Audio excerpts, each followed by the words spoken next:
Philip. Welcome to my show Conversation with Priya, and really appreciate joining today. It's early morning there in Croatia.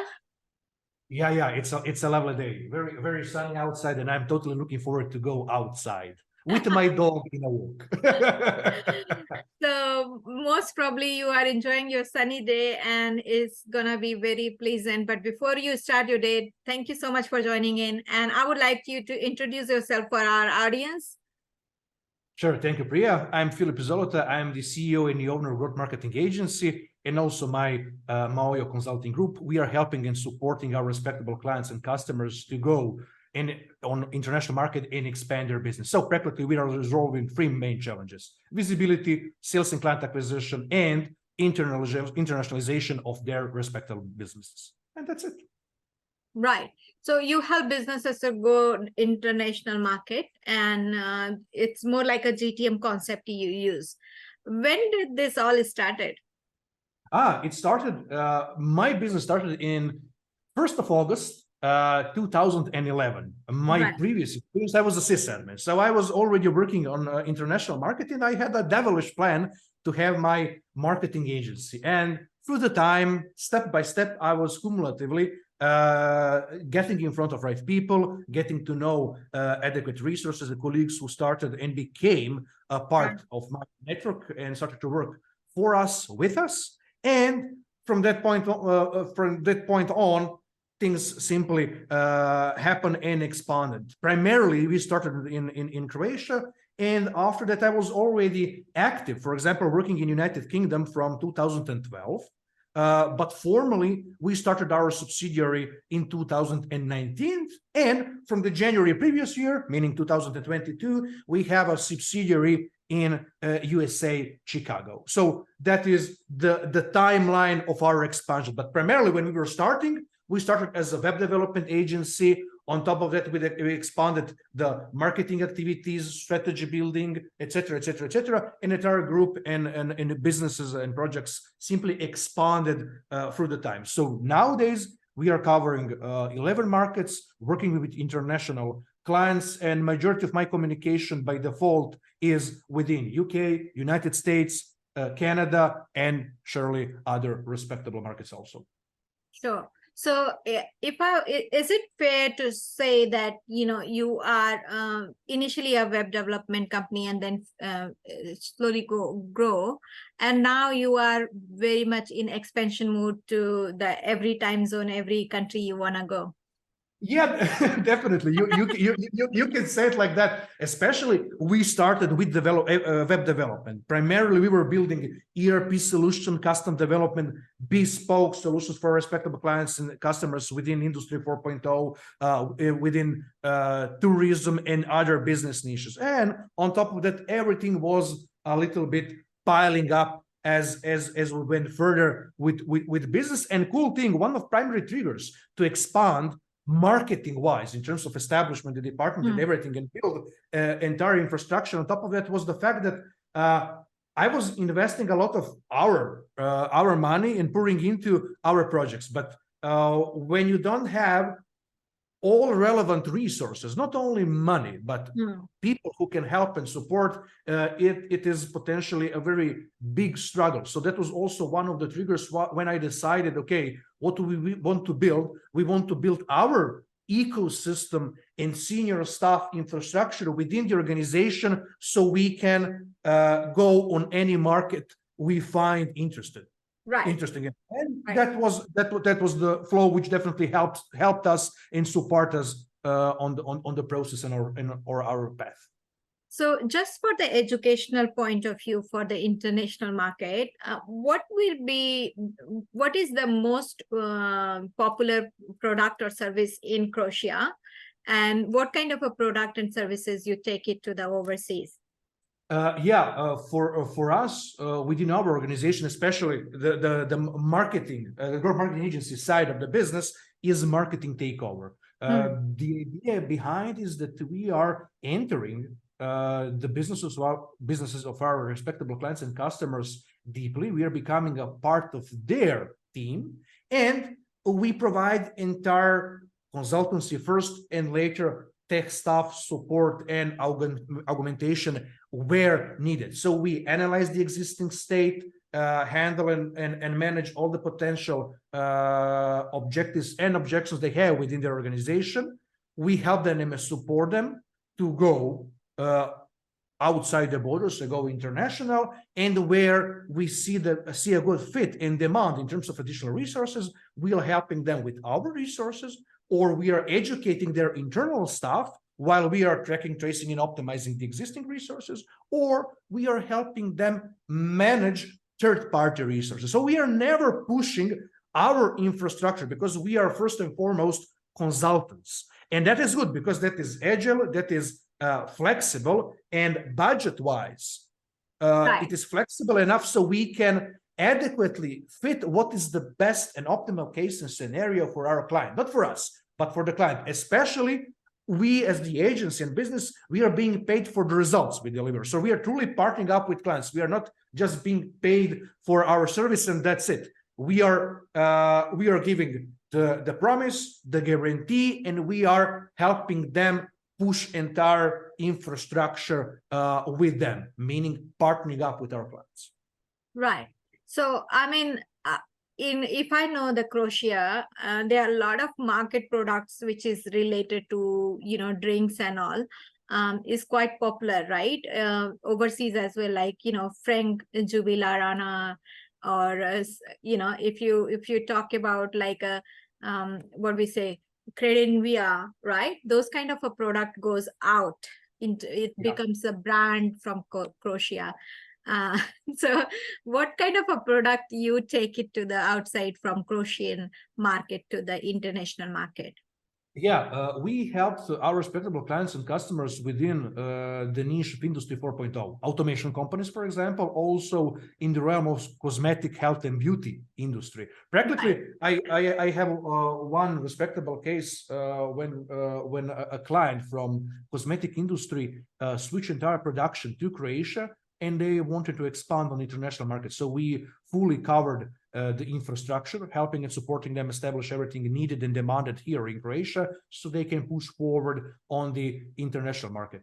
When I mentioned the Industry 4.0 companies which are doing the robotics, artificial intelligence, and optimizing the production facilities, we help them scale their business and go in the United States, in Canada, in the UK, and we are helping and supporting with our entire infrastructure, with referral partnership, helping them expand in terms of strategic partnership abroad, everything. Practically, the point is, luckily, I have very extensive business network, which I was building through the previous 14 years, and we can provide full support for our partners if they want to go on international scale. And that is definitely easy than for us and easier for our respectable clients because they don't need to look for somebody else and to find adequate resources, because with us it comes entire infrastructure and all relevant contacts and specialists who can help them and support them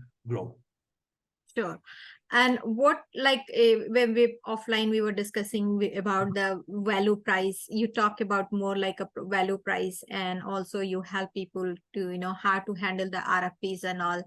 So how do you do that? In expertise-based business, you know it, I know it, we all know it. Most common pricing tactic is cost-based plus methodology, meaning you calculate what are the costs of your business and you add the markup on it. The problem with that respectable approach is that you are top capping your success. If you're truly a professional, which generates an amazing result for your business, for your respectable clients, value-based pricing, result-based approach and tactic is the ideal way you can go. That way, you don't need to have a massive amount of clients, but you can focus on smaller amount of clients with good partnerships, deep understanding and knowledge within their ecosystem and their business, and as their partner, be paid according to the results. I'll give you a simple example in the ERP development.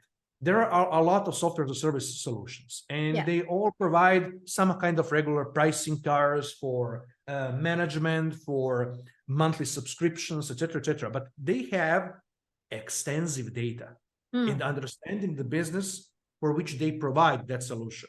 Right. And to be more creative in terms of pricing approach, they can take the initial and entrance stage of that respectable business and what that respectable solution made for that business, and they can be paid according to the time saving they've generated for the client, the flexibility they've generated by using that respectable software solution, etc. So value-based pricing, result-based specifically, the idea is that you partner up with client, that you understand their respectable business deeply.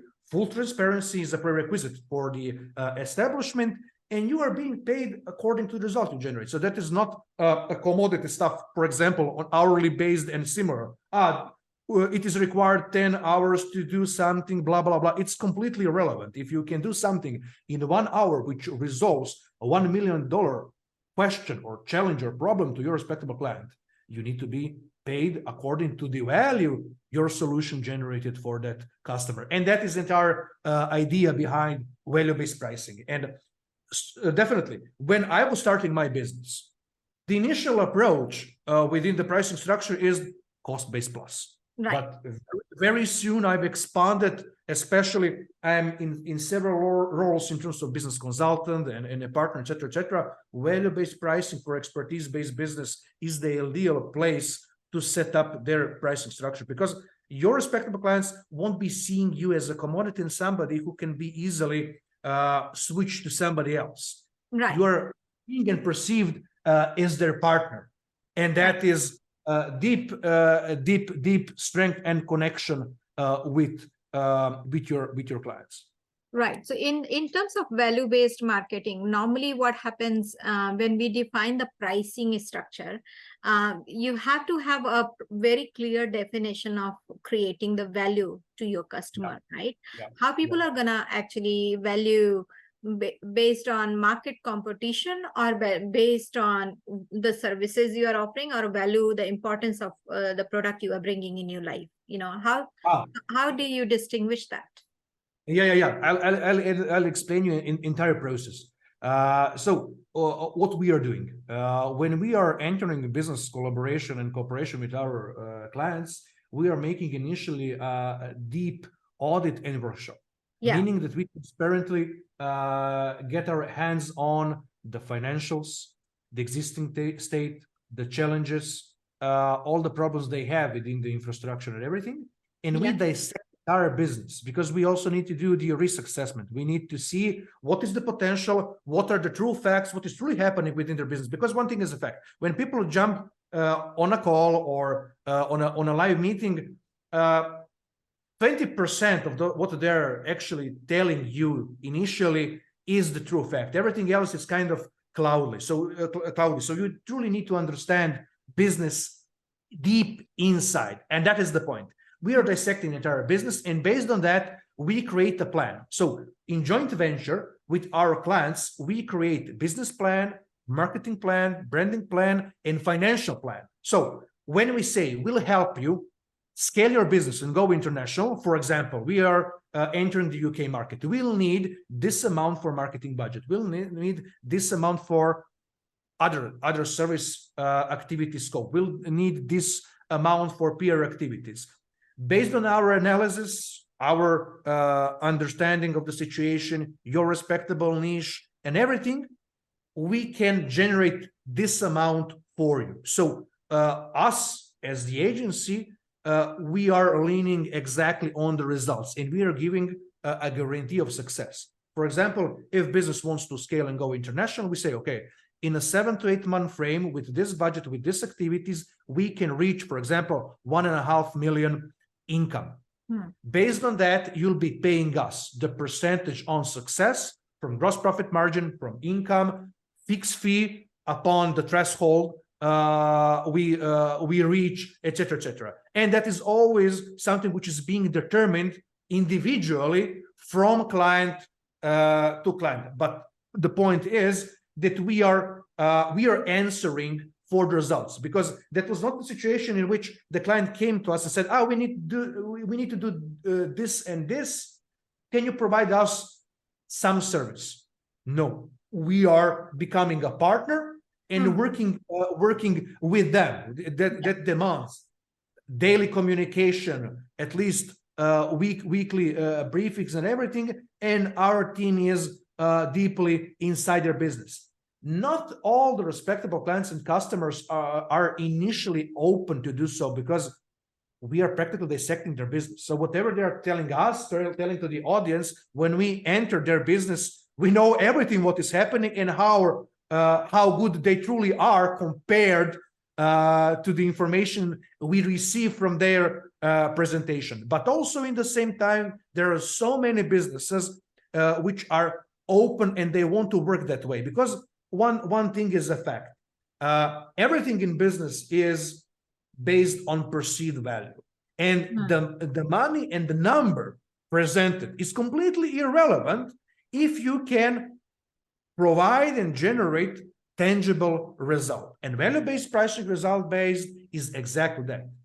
You are giving a plan, you are sharing the exact numbers, and you are reaching that goal, and you are being paid according to the value you generated, not just a commodity stuff, meaning we'll be doing 1,000 hours on a yearly base of work for you. That is a commodity. You can switch that respectable partner with somebody else. Here it is completely other paradigm and communication overall, and the relationships are quite deep, because what is the fact? All of my clients became also my friends, because we bonded together and became practically one ecosystem. And not only that, I opened additional businesses with my clients and customers, simply because we understood that we are on the same pages, we are sharing the value, we like the way we operate, and we decided to go together on the market. And that is an ideal place to be for anybody in business. Yeah. And I believe value-based marketing or value-based pricing is very much important, given like you are not chasing your competitor. You are actually just looking at what your competitors are doing, but your price is defined independently despite what market price is, because based on the value you are offering, not what your competitors are doing. So if you are selling a pen in $100, it doesn't mean I'm also gonna sell the pen in $100. So which is a very interesting angle to see. And I always say that you should never stuck into the predatory pricing. Right? Yeah, absolutely. Predatory marketing is okay, but predatory pricing is a very bad way of starting a business. Once you're stuck into that loophole, there will be always someone selling cheaper than you. Absolutely, absolutely. Being focused solely on cheaper price by default, you're transferring your business, no matter your tendencies and long-term plan, to a commodity, and you're top capping your success. The point in business is to mitigate and, where applicable, eliminate the risk for respectable client and customers. And that way you can dictate the premium price. And it becomes a no-brainer for the client. Oh, you can do this for this amount and be paid for results. We don't have the need to think about it more. We want to jump on this boat and be together, because as you mentioned, the setting up a price based on competition, it's kind of a regular tactic happening for newcomers in business. They're jumping in the market. Oh, what should I be asking for? This service, that service. But you don't have a clear picture of your infrastructure. Without adequate profit margin within your business, you cannot scale. You don't have a redundancy. You are stuck. Yeah, a lot of businesses don't think about actually fixing the business inside. They always go and start building the business outside without realizing the structure. And it's okay when you are first 3 years in the business, you are trying to clarify. And that's why we don't touch less than 3 years of business, because we realize that 3 years you are still figuring out. Yeah. You are still in that dilemma stage, you are still in an unclarity stage and all those things. But after 3 years, if you are not structured and you don't have a proper goal and milestone sets, you're not reaching anywhere anytime soon. It's very important to have that kind of a clarity and fixing your home before you go out. And it makes so much sense because your customer experience, your business experience is gonna come from the inside to outside. Absolutely, So absolutely confirming that. it does make a lot of sense. So that brings to my next question, like, what do you mean by RFPs? Like you said, like, you help businesses to, help to grow a scale. At the same time, you also help businesses to handle their RFPs. Yeah. That is one of the key elements of my business scaling program, which I provide and help and support respectable solopreneurs, other agencies, creative agencies, and businesses which are in the expertise-based realm. The point is, and we saw that way too often on the market, RFPs, request for proposals. Right. When you are at some level of business in terms of visibility, people already know you, etc., you can find yourself in a crazy situation in which you are receiving constant inquiries about proposals, etc. But you can practically take several people and put them in a full-time employment just to create proposals for potential business collaboration. Yeah. And without promise or guarantee that will be happening. And why am I doing that? Practically, when I was starting my business, as any other business, my practice was to create a proposal based on every inquiry we received. And when I closed one year, we sent around 250, 270 various proposals. And they were very comprehensive, very elaborate. It's not just a one-pager document. It was a document being followed by the video presentation, etc. Practically, we were pitching the service. The point was, our success rate, no matter the engagement on those RFPs, was only a fraction. It was up to 5%. I said, no, we'll throw this away. There is no chance we'll be pushing this approach anymore. So the point is, nowadays, I'm helping and supporting other businesses and colleagues and friends to eliminate the regular RFP approach, meaning the clients which if they are interested in business collaboration, they should be paying for the initial consultation, or they should be paying for the workshop in which you dissect the business, make the audit, give them executive summary, etc. And all the proposals are documents, and preparation needs to be paid for. And later on, if you enter business collaboration with that respectable client, you'll be taking the paid amount for the proposal from overall project scope. And it's fair, because that way you are segmenting and filtering out those who are interested, who are serious about business collaboration, from those who are only proposal collector. Because on the market, people, when they don't know where to put their budget, what they're doing, they're researching on the market, contacting hundreds and hundreds of potential service providers and partners to give them proposal. And then they have, in some moment, they have a crazy amount of papers on the table, and still they don't know anything about what they actually need for their business, because they only have a crazy amount of paper proposals which vary from 0 to 100 in terms of complexity, in terms of wording, in terms of details, etc. And that way you are saving your time. Handling RFPs with no proposal policy, which I am a big advocate of, it is a deal case scenario, because nowadays what is happening within all of my businesses, whoever is contacting us, they already know they won't be receiving proposal before they pay consultancy, go on the workshop with us, and that's it.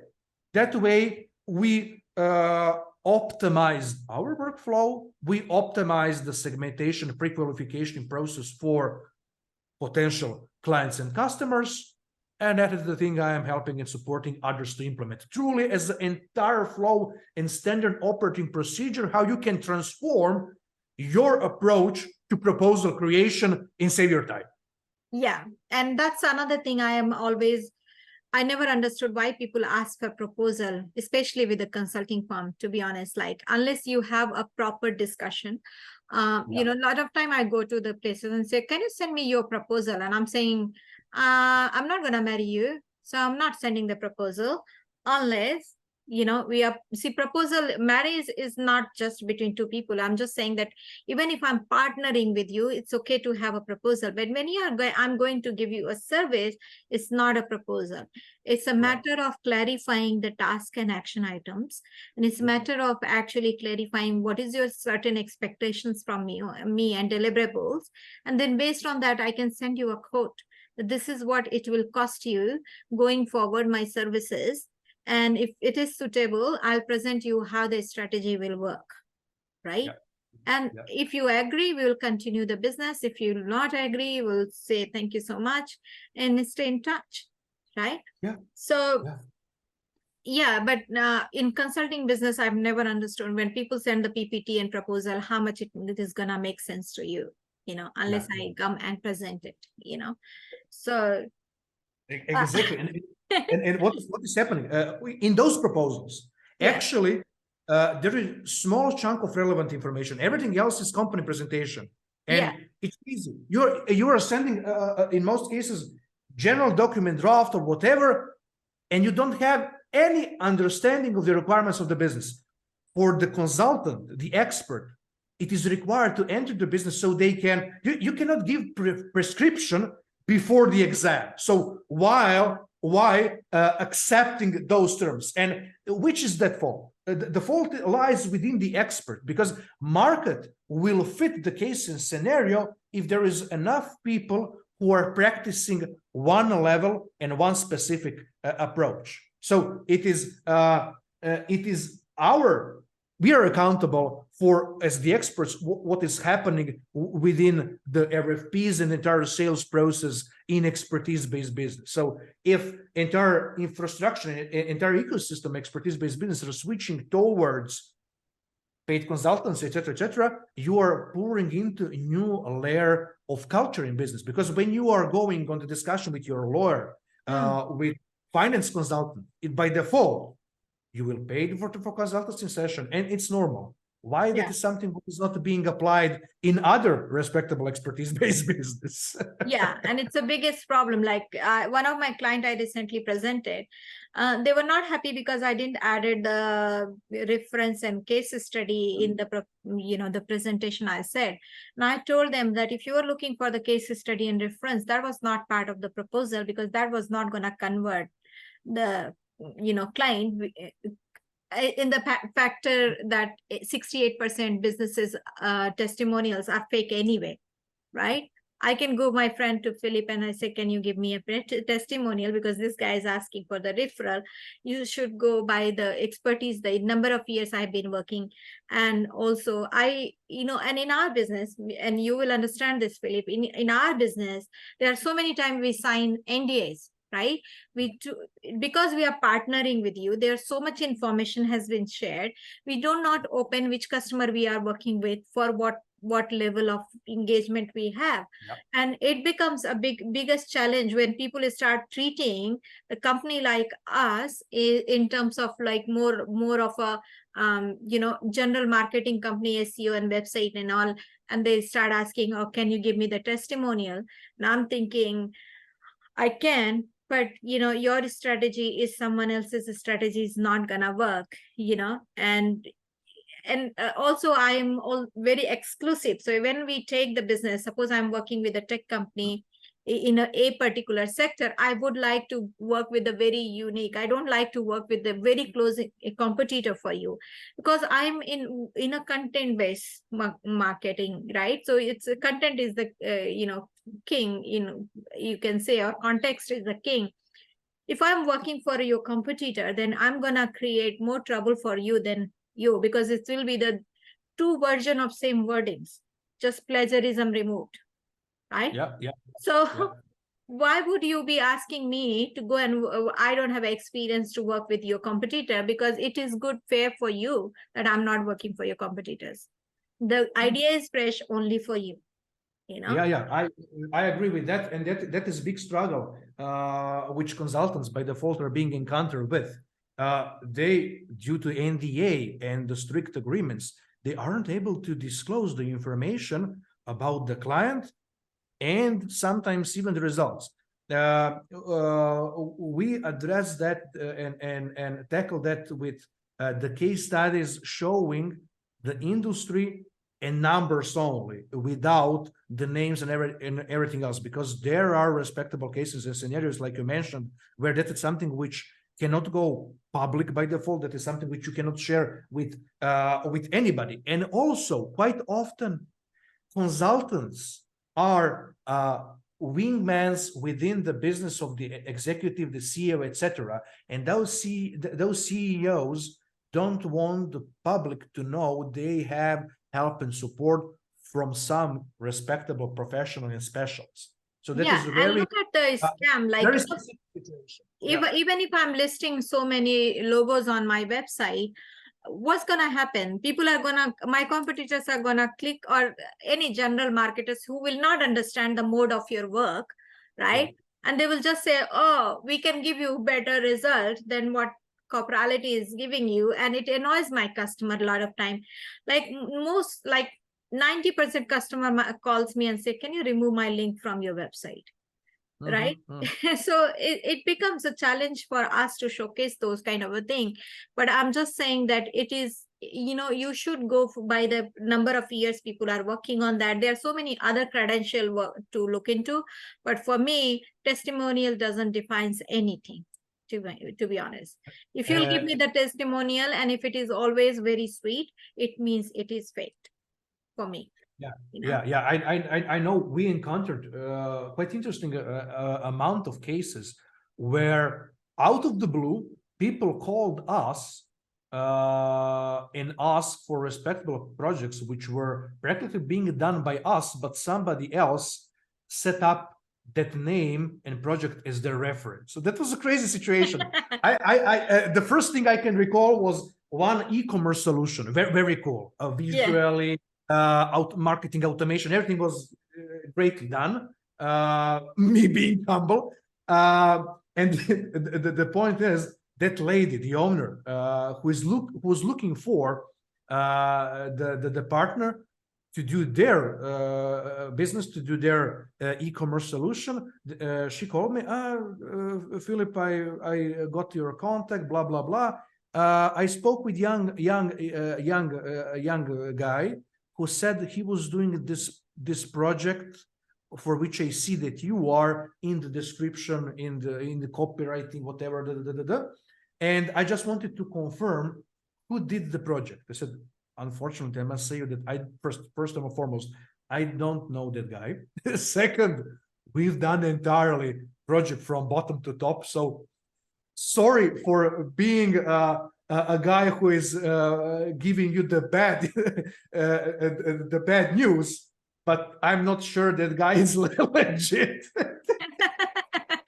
So that was not the only case. It happened, and as you said, you can push and put so many various logos on the website, and that doesn't mean a thing, because there are so many software as a service solutions which gave their solution to some big brand as a demo, and afterwards they were putting their name as the reference. They're using our solution.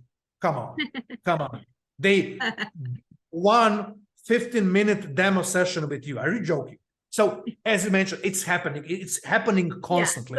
And I understand the urge and need for respectable business to present themselves adequately, but also in the same time, if you're not being legit, it's only a matter of seconds, not minutes, when people will understand who you are those information which you shared legit or not, and similar. So you're practically digging your hole long term, because all of us in business, we are not from today until tomorrow.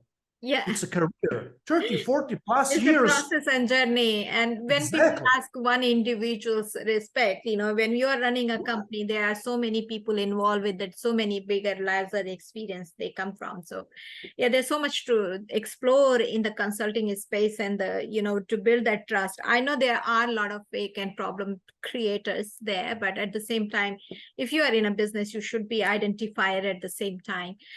So thank you so much, Philip. Before we close, I would like to know how people can find you and reach out to you. Sure. People can find me by default on LinkedIn because I'm quite active, and also on my consultancy page, philipzolota.com, and my agency and business page, MAOIO.agency. Sure. And all the descriptions and details will be given below on the description, and people can reach out to you very easily. You are very available most of the time or someone from the company will always respond. And thank you so much for joining in. And the audience, if you haven't liked, share, comment, and subscribed yet, please do that. And thank you so much for your continuous support. Thank you so much, Philip. Bye for now. Thank you. It was a pleasure. See you. Bye-bye.